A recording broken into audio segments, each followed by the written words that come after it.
welcome to another episode of Jasmine's First Impression Sports Talk. We have a great show for you guys today. We have Frank, we have Eddie, and we have Jeremiah. We're going to get into some tough topics tonight. Before we get started, I want to have a special announcement. Um, I want to say my sincere, apologies to the Dwayne Haskins family. Rest in peace to him. He was tragically struck by a car this past weekend when he was training with his fellow teammates down in Miami. That's very tragic. He was a young, promising quarterback from Ohio State. It's just very unfortunate that a young quarterback like him, who was so promising, losing his life so early. So I want to say rest in peace to him. So let's get started. Welcome to Jasmine Pollock's First Impression Sports Talk, the fastest growing sports talk show in the country. And now, here's your host, Jasmine Pollock.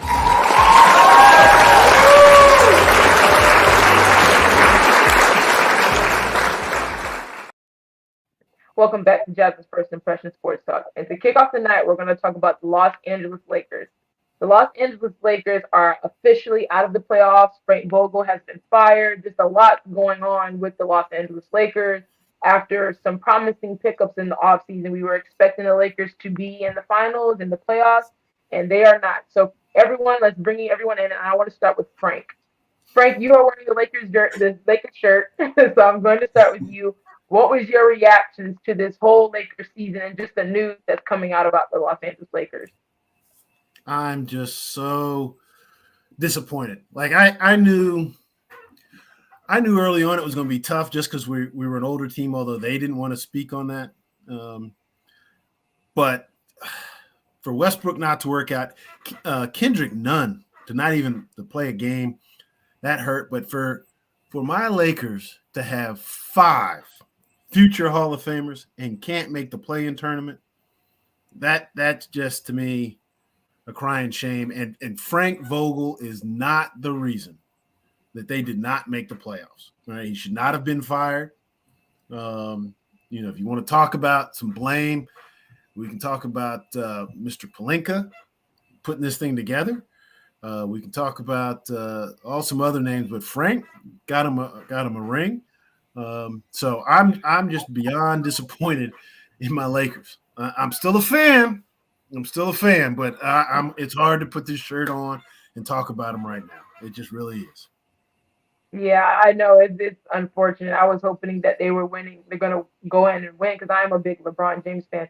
But to you, Eddie, who is to blame for this Lakers disaster this whole season? Who are you putting the blame on? I guess you ultimately have to put it on the front office because they make the deals. But it seemed like LeBron was kind of orchestrating this whole thing. It didn't seem like a right fit. I don't like Anthony Davis as a player. He's just too soft. He's way too injury prone.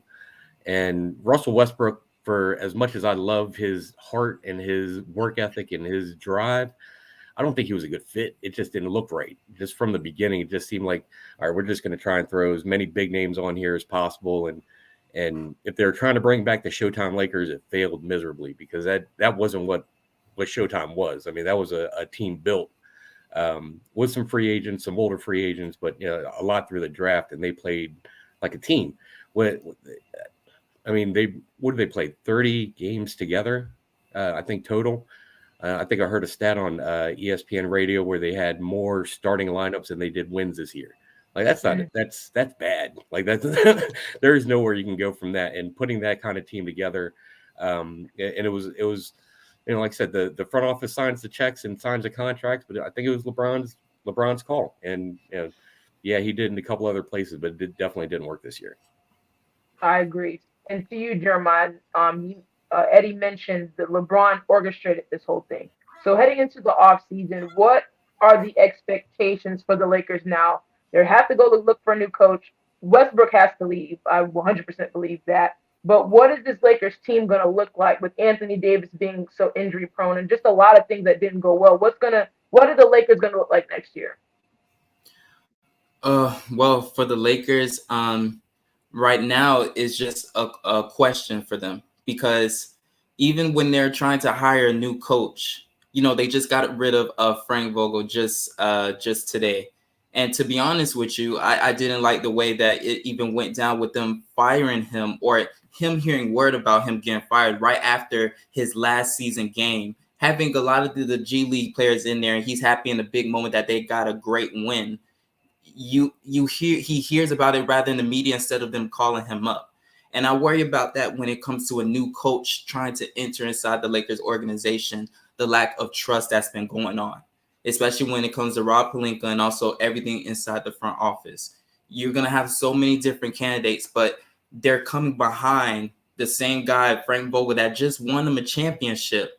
Was it like, I would say maybe like 16 months ago, to be exact, really. So it's a huge thing. And not to mention a lot of the workload that comes with, you have a lot of egos. So when you get a new coach, I feel like it's a lot to be taken on, and you don't even know kind of where this team is really going, because you'll have Anthony Davis. He can say, I wasn't my best today. I should have been out there, and I'm gonna do a lot to get myself better. But can you really trust that he can be coming back healthy? Because of course, LeBron's going to be your best player. And of course, Pelinka, he took all responsibility, and he's going to bring in probably young players this year. But how long is really LeBron going to be here? And what kind of coach are you trying to get? Are you trying to get it for right now, or are you trying to get more for the future? Because to be honest, I don't know what's their direction is in the front office themselves. They really don't know themselves. Yeah, I agree. And for me, when I first watched the Lakers and hearing about them signing Kendrick Nunn, Russell, a lot of Carmelo, Trevor Ariza, and then they get Dwight back, I was thinking, okay, this team's going to be legit. They're going to be able to compete. They're going to be able to. I think this was the last hoorah or chance that Russell could maybe redeem himself. And it was very disappointing this whole season to where they never took off at all. Usually you have a team that will struggle in the beginning or maybe struggle mid-season and they just start taking off towards the playoffs. The Lakers just never got on the right footing at all as a team. And it's really sad because LeBron he's in his time right now where he's getting older. You got a lot of younger players coming up that are playing at a high level, and time is ticking for LeBron. He's trying to compete for higher things, winning a lot of championships, being in that conversation, to being talked as the greatest to ever do it. So it's bad that these past 2 years they've come up short. Last season they went to the first round, they lost to the Suns, and then now they don't make the play-in at all. And it's just not a good look. And for Russell, the whole season it just felt like he did not hold himself accountable. It was just like, hey, I'm cool, I'm in LA. Just like really like just chilling the whole time instead of, hey, I need to work on my game, I need to work on shooting, and just a lot of different things I felt he did not do well this year. And it's now becoming this norm with Russell. Like, can this guy ever win a championship? And could he ever be on a championship team and be successful? That's now the question on him in the knob. Then when you look at Anthony Davis is injury prone. That's been his whole story. And now, like, what is the Lakers going to be? There's a lot of uncertainty with this team. Of course, you can get a coach like they say Mark Jackson's out. There's a lot of different coaches out there that they could go get a run at. But I don't know what direction the Lakers could possibly go on. Will LeBron James stay? Will he leave? What is he going to do? There's a lot of questions. But back to you, Eddie. When it comes to Anthony Davis, do you think he can leave? Like, when LeBron retires, whenever that may be, can he leave this team? That was always the question. When LeBron retires, AD is going to take over the team and start building off his legacy. What do you think about that? I don't think so. I don't think he's that. I don't think he's that guy. I mean, he had the opportunity this year, and they're talking about it in the offseason. You're getting paid millions of dollars. Take some of that money, do what LeBron's doing, and put your body in the right position to be able to play 82 games a year. And obviously he didn't do that, and I don't think that's what he's looking to do. To be a leader of a team, I don't think he's gonna bring it back to my era when I was younger. He's going to be Bill Walton. He's going to be a very solid guy who will give you minutes, boards, points, whatever he can when he's healthy, but he's going to be unhealthy more than he's healthy. He's going to start the season at 80%, and he's just going to go down from there. I don't think Anthony Davis is somebody you can build a team around, let alone a dynasty. He's a good piece, but he's going to be he's already an old man at I don't even think he's 30 yet. I wouldn't I definitely wouldn't pay him what he's getting paid. I understand that he has the potential to be that way, but sometimes you just gotta you gotta stop looking at what somebody's potential is and see what they are. You know what I mean? Like he is 60 games at best, and that's not somebody you can build a franchise around. I think the Lakers, there's a lot of egos getting checked in 2022. The big egos who thought that they had things going, they can determine their own fate and it's going to go the right way. Green Bay gave Aaron Rodgers his shot. The Lakers gave LeBron his shot to do it his way. I think this year, both of those organizations need to rein everything back and like, look, you're the player. We're the organization. We're going to put the team together. We just need you to lead what we put together. Not, we gave you a chance to build your team and do it your way. And we failed. We failed miserably. And everybody sees it. Now let's do, you had your chance. Now it's our turn. Let's put this thing back on track. I agree with that sentiment. And I just think, even though I'm a LeBron James fan, he has to be held accountable. And it's just, I think there's now where he has to take a step back. I get he felt that he could change Russell, and Russell was just he was not going to change the way he plays. That's just that wasn't going to happen at all. I even thought I like Russell as a player. I love his energy and his grit, but I didn't see it. I thought, LeBron, with all the teammates he had, he was able to win with those guys and, make a team better. And I was thinking, you add Russell, you add Carmelo, guys who deserve a certain shot at a championship and deserve some rings. I was thinking, hey, this team could be legit. I feel like LeBron could really sit down with Russell and work with him, but that just didn't happen. But that wraps up this segment. We're going to head into a short break with Kelly Johnson with traffic and weather, and then Dion Hunter with the Smoke Shack and a movie preview. So we'll be right back. Kelly Johnson with your Hits 88 traffic and weather on the 5s. The outer loop is backed up from Parkville into Pikesville. It clears past Reisterstown Road, but expect delays up to 40 minutes. The inner loop is heavy from 95 through Wilkins and looks like an accident on 70 East heading towards Columbia. Take 40 heading into the city. And in weather, current temperature is 44 degrees. Expect lows in the 30s tonight. Slight chance of snow overnight, but nothing to worry about. Should clear and we'll be in the 40s by noon tomorrow. This is Kelly Johnson for Hits 88.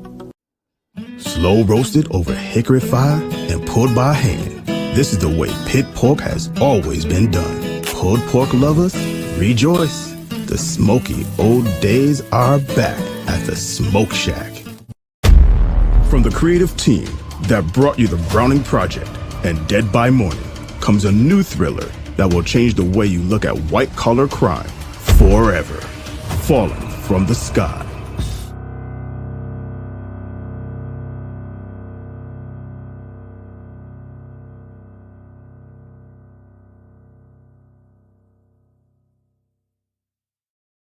You're watching Jasmine Pollock's First Impressions Sports Talk. Be sure to join Jasmine every week for great conversation on the NBA, NFL, and a wide variety of sports topics. To see past episodes of First Impressions Sports Talk, go to YouTube and search First Impressions Sports Talk.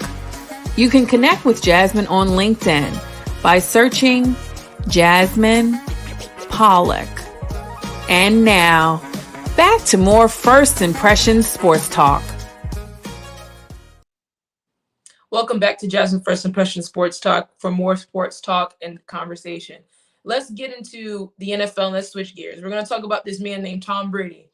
And today I heard the reports of him wanting to go to Miami. I know there was talks and rumors going around, but certain things start to pop up now. So I'll give you a little bit of details and then we'll get into the conversation. So there was some talk of Tom Brady wanting to go play in Miami. And Brian Flores was in that conversation. Stephen Ross, the owner, was in that conversation. And from the details that were released was that Tom Brady wanted to have a stake in the Miami Dolphins and also play at the same time and kind of come out of retirement. So just speculation. It's not really, we're not really for sure. But the reason why he backed out of that is when Brian Flores started going on the lawsuits and started calling out certain things that were going on. And there was just a bunch of hoopla going around.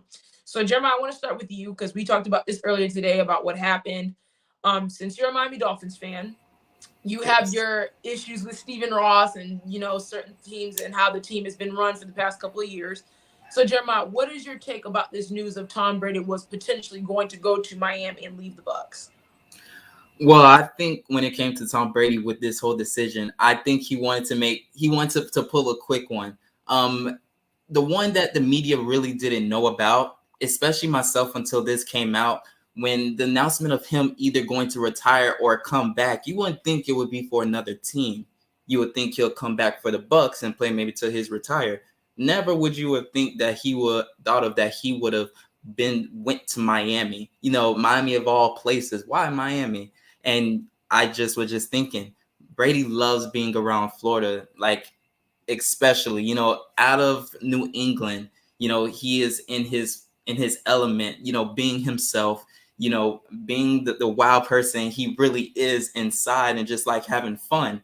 And I felt like he wanted to also get a part of his ego still going by being part of more history, by trying to be an owner while also playing and trying to win a championship while he's still playing, being the owner. And I felt like he wanted to rewrite, and another challenge he wanted to just keep pushing for himself. Yeah, and just the kicker too, they were also trying to get Sean Payton, and we know Sean Payton retired from the Saints. So there was a lot of questions, a lot of behind the scenes action going on. But Frank, I'm gonna go to you. I don't know if you heard the news about this, but what was your reaction, and what would the Dolphins look like if this did fall through and Tom Brady going to Miami with the acquisition of Tyreek Hill? Would that all of this have happened? All of this is a mess. It says they don't like Tua. That's what it says to me. Like between we want to get Deshaun Watson, we want to get Tom Brady. They really don't like their draft pick Tua. Flores leaves. He files suit against them and Ross. He says he was offered a take. So to me, the whole thing is a mess. All right, it's just a flat out mess. And I can't believe the Dolphins and Dan Marino is the best quarterback I've ever seen up until Tom Brady. All right, and Tom Brady being for New England, coming to Miami. It's hard for me to wrap my head around the even idea of it, but I can't see anybody wanting to be with the Dolphins right now because they are a mess, right? They're talking about, oh, we've got Waddle, we've got Hill, we got a mess. We've got a mess. We've got a cultural mess. We've got an organizational mess. Hopefully the new coach is going to try to put some of this together, but there's genuine concerns in South Florida. I agree. Eddie, to your take on the Miami Dolphins, what do you think this Miami Dolphins team is? I know they have the weapons, they have the star power, but can they, win the division and eventually like compete with the Bills? Because we know the Bills are it right now, but can they even compete and make the playoffs with all this mess going on? They got a chance. I mean, they've got the talent. It seems like a bit of a dumpster fire. But yeah, I mean, it's a little bit of a more wide open conference than it has been in the past, obviously. But Buffalo proved that they can be beaten last year. They could New England's on the come. The Jets, for as bad as they looked last year, they still got a lot of young talent. That whole division is kind of young. I really don't know what the deal is with Tua. I mean, didn't they give away Tannehill to draft Tua, or after they drafted him? Mm-hmm. He's got a 66% completion percentage. Like it's not pretty. None of it looks good, but they seem to be. They were winning. They got rid of the coach that they were winning with, though. So like it doesn't make a lot of sense. They've stacked a lot of talent. They've given away draft picks. I don't know. It's definitely a mystery what they're doing down there. Maybe somebody has a clue, but it's if what a if Brian Flores' suit goes through and does prove some of that stuff, I mean, I think that whole organization in the NFL gets blown up bad. But as far as on the field, they got a shot if they've got a good enough coach that's going to be able to wrangle all that talent into what are they, AFC East? Are they? Yeah. Yeah. I mean, they've got a shot. It's a young division. Yeah, Josh Allen is good, but the Buffalo can be beat. Mm-hmm. Yeah, when I look at the Miami Dolphins, like I was really excited when they got Tyreek and added someone like that to the offense to help Tua out. I do like Mike McDaniels as their coach. He was offensive coordinator for the San Francisco 49ers for a couple of years, so he has a good regimen. He has a good rapport.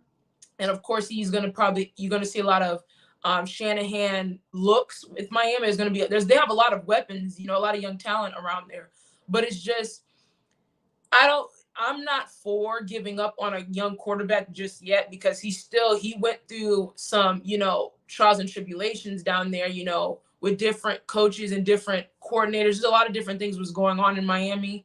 And, plus he had a significant injury, not to mention that. So I want Tua to win. I like Tua a lot.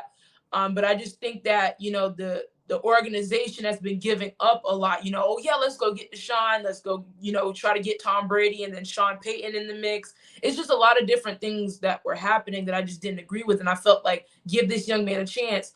And when you look across the league now, especially in the AFC, you're seeing a lot of young quarterbacks getting a chance. And they're starting to make a name for themselves. And you're seeing the next generation come up and do big things. And it's really interesting that, they're so quick to give up on him like that. I know there was also talks of, could Baker go down there? I don't even know if that's even possible. They're going to try to do that. But when you look at the Miami Dolphins, there's too much talent for it to go to waste. For one, I still disagree with them getting rid of Brian Flores. He had that team moving in the right direction. I mean, back-to-back 10-win seasons, that's a good thing. Even though they didn't make the playoffs, but that's still a good thing. They're heading in the right direction. He had a mistake in the locker room. The players respected him. He very good defensive coach. So it wasn't a good look for them to get rid of Brian Flores. I don't know what's going to happen with the whole suit and all the hoopla that's going to happen. But back to you, Frank. You're a Miami Dolphins fan as well. Like, what is your expectation for next season? Being that you add Tyreek Hill and the draft is coming up and they're going to add some people. I don't think the Dolphins have a first round this year because they were giving away so many picks. So what is your expectation for next season? What are you looking at next season?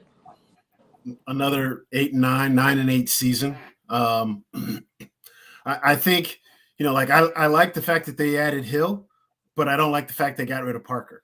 If we're going to bank on Tua, get all the weapons you can. So Waddle, Parker, Hill, Gesicki, like that's a nice foursome to throw it to. I hear great things about our new coach. I don't know anything, so I'm learning that. But right now, if we could make a wild card, that would be awesome. But I don't see it. I see us as a transition year, just learning new systems and really getting the culture right. I'm a big believer that the culture is still a problem down there. Yeah. We're going to have to address that before they get honest, legitimate, contending team. I agree. The culture is not good down there. I don't understand. And I think it has a lot to do with Stephen Ross. It has a lot to do with him. I agree. There's a lot of things like, down through the years that we've seen from him and certain things that have come out that has just been very questionable. And it's unfortunate that, there's a lot of young talent in Miami. Miami is like the bread and butter of talent. I mean, it's like, it's the nice, it's the look, it's the sound. Miami, like who wouldn't want to go to Miami? But because of a dysfunctional organization, a lot of people don't want to come down to Miami. Now, Tyreek Hill was traded, but you don't see people saying, I want to go to Miami. Like, it's really bad because I do like the Dolphins. They're my third favorite team. And it's just, it looks bad. It just looks very bad. Like, you get rid of Brian Flores, and then Parker, obviously. Like, it's just a lot going on. But Jeremiah, also for you, you're a Miami fan. before we leave the show tonight, what is your expectation? Do you think the Dolphins can make a playoff run, and be that dark horse in the AFC? I have a big prediction. I'm going to say that I'm going to say that Tua is going to prove himself this year. I have him proving himself this year. I have him getting the media. I'm going to have him to take it to him because let's just look at last year. I mean, he did have a terrible O-line. I'm going to give him past that. I'm going to give him a little bit percentage because he did have a terrible O-line. And not to mention all the stuff that was going on with the Deshaun Watson thing with the different trades and everything on his back when it came to that. And I feel like this year, he's seeing so many talks about we got a bunch of weapons, but you still have Tua. He can't throw and everything. I feel like, that's going to be a battery inside his back. And I feel like the Miami Dolphins this year, they're going to try to get back to offense rather than always being the focus part of defense. These last 3 years, they've only been known for having a great defense but a terrible offense. And I feel like they're going to put that thing in place when it comes to the offense. They just have to put it together. I will say this. If Tua does not do what you said, it's going to be bad. No. You can run this video back. You can run it back because I have him. Okay. Making the playoffs. Actually, I got Miami making the playoffs. Okay. At a great seed, not just a wild card. I got them being tucked in there. Winning the division? Oh. Okay, I have them behind Buffalo in the division. But I have them making the playoffs. Okay. I want some of that money. Take some of that action. Listen, hey, I hope you're absolutely right. That would be wonderful for the Dolphins and for Tua to just people like me giving me a whole bunch of shut up. So I hope that is the case. But man, playoffs. Say this: he has the weapons. He has the talent around him. It's not like he doesn't, but he has to deliver. You have to get your end of the bargain. They bring Tyreek in. You have Waller, you have a speed everywhere. So you have to deliver. You have to make the right decisions. But that wraps up tonight's show. Thank you, Frank. Thank you, Eddie. Thank you, Jeremiah. It's always a pleasure having you guys on here talking about sports. Thank you, Leon, for the production, and Jay. Thank you to the audience for just always supporting me and just, keeping that battery in my back to continue to give you guys good shows and a lot of sports talk. That wraps up tonight's show. Have a good night. See you guys next week on Monday, Jasmine First Impression Sports Talk, 9 p.m. Eastern Standard Time. Good night.